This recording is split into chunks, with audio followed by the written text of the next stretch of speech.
फैगासिनो दं आगस्ट दाननि 3 खालार। आगस्ट दाननि 3 खालारा सफैनो थाखाय बारा गोबाव दिन गैलिया। बे सानखालि रायजोनि लाख लाख आइजोफोरनि महराव बेरखांगोन मिनिनाय। हादरसानि लाख लाख अरुणोदय मुलाम्फागिरि आइजोफोरनि थाखाय मोजां रादाब। रायजोनि गिबि मन्त्रि डक्टर हिमन्त बिश्व शर्माया फोसावबाय बे मोजां रादाबखौ। गेजेराव माखासे सानल'सै नोंथाङा मोननो थांगासिनो दं अरुणोदय बिथांखिनि धोन एबा रां। फैगौ आगस्ट दानाव नोंथाङा मोननो हागोन अरुणोदय बिथांखिनि धोन। हादरसानि लाख लाख अरुणोदय मुलाम्फागिरि आइजोफोरनि थाखाय मोनसे मोजां रादाब। रायजोनि गिबि मन्त्रि डक्टर हिमन्त बिश्व शर्माया फोसावबाय बे मोजां रादाबखौ। नोंथाङा माखासे साननि उनावनो मोननो हासिगोन अरुणोदय बिथांखिनि रां एबा धोन। फैगौ आगस्ट दानाव गोदानै जागायगोन अरुणोदय बिथांखिखौ सालायनो थाखाय मोनफ्रोम बियाबाव सासे हेफाजाबगिरि थागोन।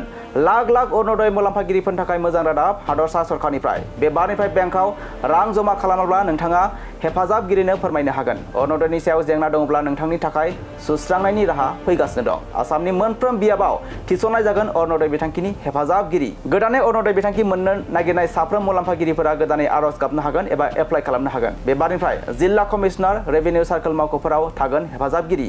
नोंथाङा मोननो थांगासिनो दं अरुणोदय बिथांखिनि रां।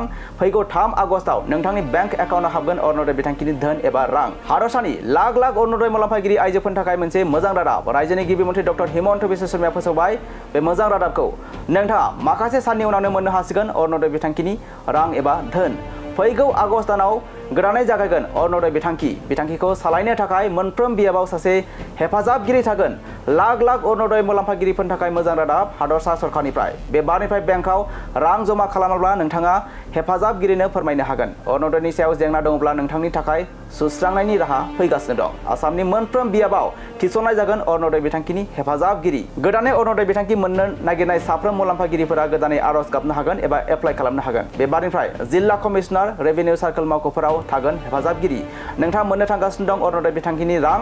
फैगौ 3 आगस्टआव नोंथांनि बेंक एकाउन्टआव हाबगोन अरुणोदय बिथांखिनि धोन एबा रां। हादरसानि लाख लाख अरुणोदय मुलाम्फागिरि आइजोफोरनि थाखाय मोनसे मोजां रादाब। रायजोनि गिबि मन्त्रि डक्टर हिमन्त बिश्व शर्माया फोसावबाय बे मोजां रादाबखौ। नोंथाङा माखासे साननि उनावनो मोननो हासिगोन अरुणोदय बिथांखिनि रां एबा धोन।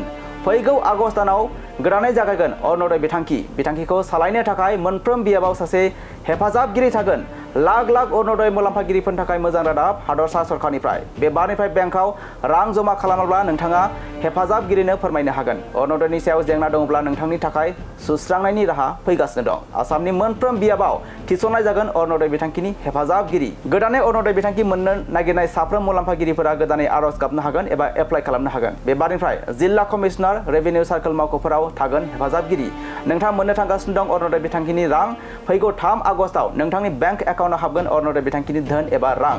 गिबि मन्त्रि डक्टर हिमन्त बिश्व शर्मानि मोनसे गिदिर फोसावथाय। रायजोनि लाख लाख अरुणोदय मुलाम्फागिरिफोरनि थाखाय मोनसे मोजां रादाब। फैगौ 3 आगस्टआव मोननो थांगासिनो दं अरुणोदय बिथांखिनि धोन एबा रां।